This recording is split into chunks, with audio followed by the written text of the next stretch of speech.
बिस्मिल्लाहिर्रहमानिर्रहीम। International media और international diplomacy के स्टेज पर एक बहुत ही दिलचस्प ड्रामा चल रहा है। ड्रामा ये है कि भारत के terrorist prime minister Narendra Modi पूरी दुनिया को ये बता रहे हैं, ये साबित करने की कोशिश कर रहे हैं कि पाकिस्तान जो है वो टेररिज्म एक्सपोर्ट करने वाला मुल्क है। नरेंद्र मोदी और उनकी हुकूमत पाकिस्तान को टेररिस्ट डिक्लेयर करवाने के लिए एड़ी चोटी का जोर लगा रहे हैं। लेकिन दूसरी तरफ आपने देखा कि नरेंद्र मोदी की हर कोशिश नाकाम हो रही है। वो इस वक्त डिप्लोमेटिक आइसोलेशन का शिकार हो चुके हैं।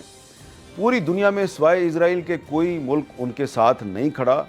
अमेरिका के जिसको वो अपना स्ट्रेटेजिक पार्टनर और ट्रंप जिसे वो अपना दोस्त करार देते थे, उनकी तरफ से भी मोदी सरकार की कोई हमायत नहीं की जा रही, बल्कि पाकिस्तान जो है उसको हर दूसरे दिन तीसरे दिन एक बहुत बड़ी डिप्लोमेटिक विक्ट्री नसीब हो रही है। अब देखें, मोदी को G7 समिट की इनविटेशन कैंसिल हो गई। इसमें पाकिस्तान का कोई किरदार नहीं है, सारा किरदार मोदी का अपना है। मोदी की नाहली की वजह से, मोदी की जो स्टेट स्पॉन्सर्ड टेररिज्म को प्रमोट करने की पॉलिसी है, उसकी वजह से G7 समिट में उनकी जो इनविटेशन है उसको कैंसिल किया गया और उसका फ़ायदा पाकिस्तान को हो रहा है। और वो पाकिस्तान जिसको मोदी टेररिस्ट डिक्लेयर करना चाहते हैं, उस पाकिस्तान को यूनाइटेड नेशंस की सिक्योरिटी काउंसिल ने 2 ऐसे अहम ओहदे दिए हैं जो कि मोदी के मुंह पर एक ज़ोरदार तमाचा है, एक जन्नाटेदार थप्पड़ है। कैसे है जन्नाटेदार थप्पड़? कि भारत हमेशा पाकिस्तान पर यह इल्ज़ाम लगाता था कि जी पाकिस्तान जो है ये तालिबान का सपोर्टर है, पाकिस्तान जो है वो टेररिज्म को प्रमोट करता है। लेकिन यूनाइटेड नेशंस की सिक्योरिटी काउंसिल ने जो तालिबान पर पाबंदियां लगा रही हैं उसकी मॉनिटरिंग करने वाली कमेटी की सरबराही पाकिस्तान को दे दिया। जी हाँ, और ये मोदी सरकार का जो मौक़िफ़ है उसकी एक बहुत बड़ी नफ़ी है कि पाकिस्तान को उन्हीं तालिबान पर लगाई गई पाबंदियों की मॉनिटरिंग की ज़िम्मेदारी दे दी गई है जिन तालिबान को प्रमोट करने और सपोर्ट करने का इल्ज़ाम मोदी सरकार लगाती रही। आज से नहीं, कई साल से लगा रही थी।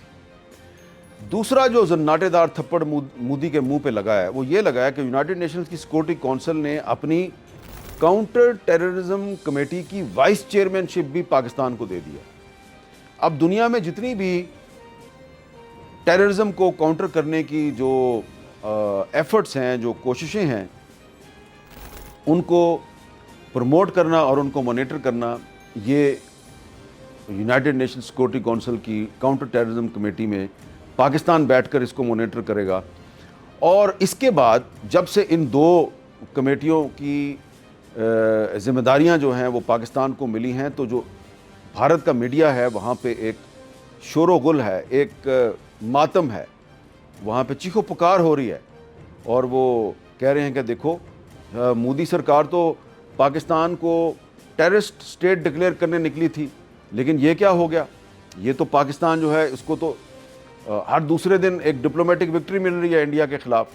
और ऐसा लग रहा है कि मोदी साहब जो हैं वो डिप्लोमेटिक आइसोलेशन का शिकार हो गए हैं। तो इसमें जो ज़्यादा किरदार है वो मोदी की अपनी पॉलिसी का है, उनका जो झूठ है और उनका जो गरूर है, उनकी जो एरोगेंस है, उसकी वजह से इंडिया जो है वो पूरी दुनिया में डिप्लोमेटिक आइसोलेशन का शिकार हो गया है। और इस सूरत हाल में अब पाकिस्तान को ये मौका मिल गया है कि वो मोदी जो पाकिस्तान को स्टेट स्पॉन्सर्ड टेररिज्म प्रमोट करने वाला मुल्क करार देता रहा है, अब पाकिस्तान को ये मौका मिल गया है कि वो भारत की कम से कम 3 अहम शख्सियात को UN डेजिग्नेटेड टेररिस्ट डिक्लेयर करवाने के लिए एक बहुत ही मुनज़्ज़म कोशिश का आगाज़ कर सकता है। वो कौन सी 3 अहम शख्सियात हैं? एक तो खुद नरेंद्र मोदी हैं, दूसरे RSS के सरबराह मोहन भागवत हैं, और तीसरे यूपी के चीफ मिनिस्टर योगी आदित्यनाथ हैं। ये तीनों जो हैं इनके बारे में पाकिस्तान के पास इतनी एविडेंस मौजूद है कि जिसके ज़रिए इनको यूएन डेजिग्नेटेड टेररिस्ट डिक्लेयर करना कोई मुश्किल नहीं है, क्योंकि इन्होंने सिर्फ मुसलमानों के ख़िलाफ़ नहीं, क्रिश्चियंस के ख़िलाफ़ भी बयानात दिए हैं। इन्होंने सिर्फ मुसलमानों की मसाजिद पर हमले नहीं किए, इन्होंने क्रिश्चियंस के जो गिरजाघर हैं उन पर भी हमले किए हैं। इन्होंने सिखों के ख़िलाफ़ भी इन्होंने स्टेट स्पॉन्सर्ड टेररिज्म की है। इसके अलावा जो मोहन भगवत हैं, जो आरएसएस के चीफ़ हैं, वो ये कहते हैं कि भारत में पैदा होने वाला हर शहरी जो है वो हिंदू है, भारत का हर सिटीज़न जो है वो हिंदू है। इसका मतलब ये है कि भारत में कोई मुसलमान नहीं है, कोई क्रिश्चियन नहीं है, कोई सिख नहीं है, बल्कि सब हिंदू हैं। और आरएसएस जो है वो इन सब को कन्वर्ट करना चाहती है, इन सब को ज़बरदस्ती फोर्सफुली हिंदू बनाना चाहती है। और इनका जो मुख्तलिफ़ मज़ाहब के लोगों को फोर्सफुली हिंदू बनाने का जो प्रोग्राम है उसका नाम है घर वापसी प्रोग्राम। तो ये जो घर वापसी प्रोग्राम है ये आरएसएस के सरबराह मोहन भगवत को टेररिस्ट डिक्लेयर करने के लिए काफ़ी है। मोदी ने गुजरात में हज़ारों मुसलमानों को कत्ल करने का इनडायरेक्टली एतराफ़ किया हुआ है, उसके ख़िलाफ़ भी बहुत सी एविडेंस मौजूद है। और ये जो योगी आदित्यनाथ है, जब से ये चीफ़ मिनिस्टर बना यूपी का, तो वहाँ पर भी मुसलमानों के ख़िलाफ़ और क्रिश्चियंस के ख़िलाफ़ टेररिज्म हो रही है।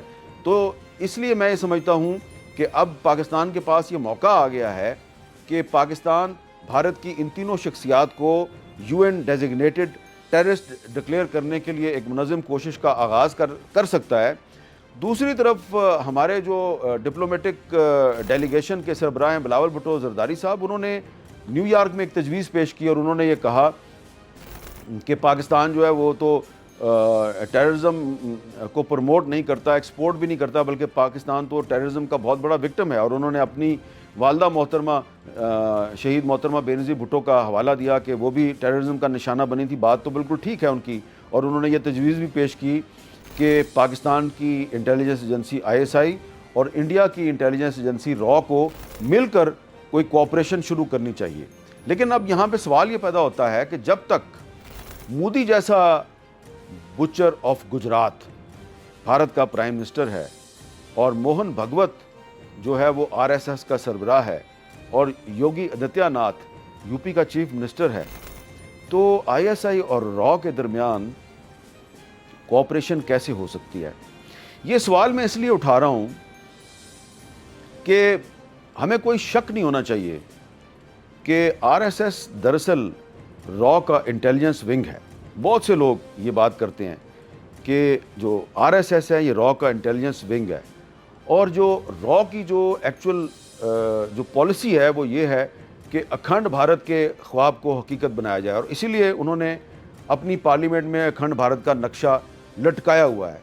तो पाकिस्तान जो है उसको या तो मोदी, मोहन भगवत और योगी आदित्यनाथ को टेररिस्ट डिक्लेयर करवाना है, या फिर आपको रॉ के साथ मिलकर टेररिज्म ख़त्म करवानी है। ये कैसे हो सकता है कि जो खुद टेररिज्म को प्रमोट करते हैं, जो खुद मुसलमानों को और क्रिश्चियंस को ज़बरदस्ती हिंदू बनाना चाहते हैं, आप उनके साथ मिलकर टेररिज्म को ख़त्म करें?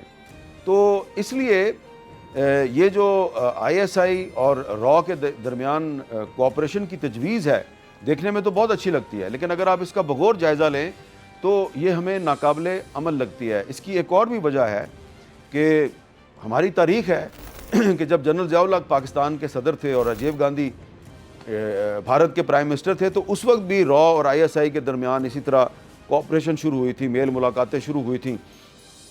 और 88 में जिनेवा में रॉ और आईएसआई के ऑफिशियल्स की मुलाकात भी हुई थी। और मुझे आईएसआई के कुछ रिटायर्ड अफसरान जो इस सारे प्रोसेस में शामिल थे, उन्होंने हमें बताया भी है कि उस वक्त भी रॉ जो है वो हमारे साथ डबल गेम कर रही थी।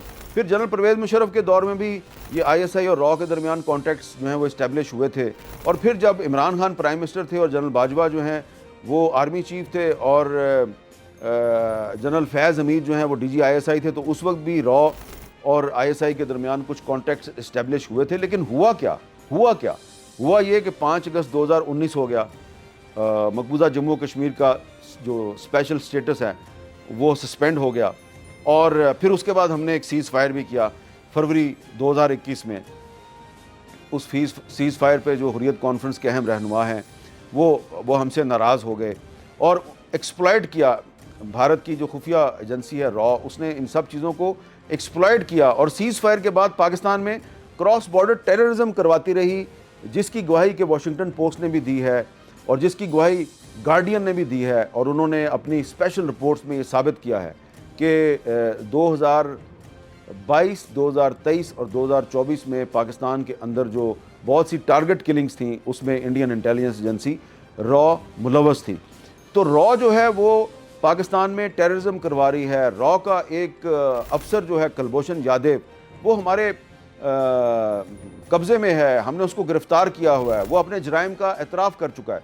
तो उस रॉ के साथ पाकिस्तान की ISI जो है वो टेररिज्म को ख़त्म करने के लिए कोऑपरेशन कैसे करेगी, ये एक सवाल है। इसका जवाब जो है वो हमें इंडिया की तरफ से दिया जाना चाहिए कि क्या वाकई इंडिया ISI के साथ मिलकर टेररिज्म को ख़त्म करना चाहता है। और अगर ख़त्म करना चाहता है तो फिर जो भारत के अवाम हैं उनको चाहिए कि नरेंद्र मोदी, मोहन भगवत और योगी आदित्यनाथ जैसे टेररिस्ट जो हैं इनसे जान छुड़ाए। तो हम भारत को तबाह नहीं करना चाहते, भारत पाकिस्तान को तबाह करना चाहता है। हम भारत को पाकिस्तान के नक्शे में शामिल नहीं करना चाहते, भारत पाकिस्तान को अपने नक्शे में शामिल करना चाहता है। हम भारत में क्रॉस बॉर्डर टेररिज्म को फ़रोग़ नहीं दे रहे, भारत पाकिस्तान में क्रॉस बॉर्डर टेररिज्म को फ़रोग़ दे रहा है। तो इसलिए अगर बिलावल भुट्टो जरदारी साहब ने ISI और रॉ के दरमियान कोऑपरेशन की बात की है तो बात तो उन्होंने एक अच्छी नीयत के साथ की है, लेकिन अगर हम इंडिया का ट्रैक रिकॉर्ड देखें तो लगता यह है कि जब तक नरेंद्र मोदी, मोहन भगवत और योगी आदित्यनाथ जैसे लोग भारत में हुकूमत कर रहे हैं तो भारत की किसी इंटेलिजेंस एजेंसी और भारत की हुकूमत पर एतमाद नहीं किया जा सकता। जो लोग अपने अवाम को धोखा देते हैं, जो लोग अपनी जनता के साथ झूठ बोलते हैं, जो लोग अपनी जनता को बेवकूफ़ बनाते हैं, क्या उन लोगों पे हुकूमत पाकिस्तान और पाकिस्तान की सरकार एतमाद करके उनके साथ बातचीत कर सकती है? बिल्कुल भी नहीं। Thank you very much.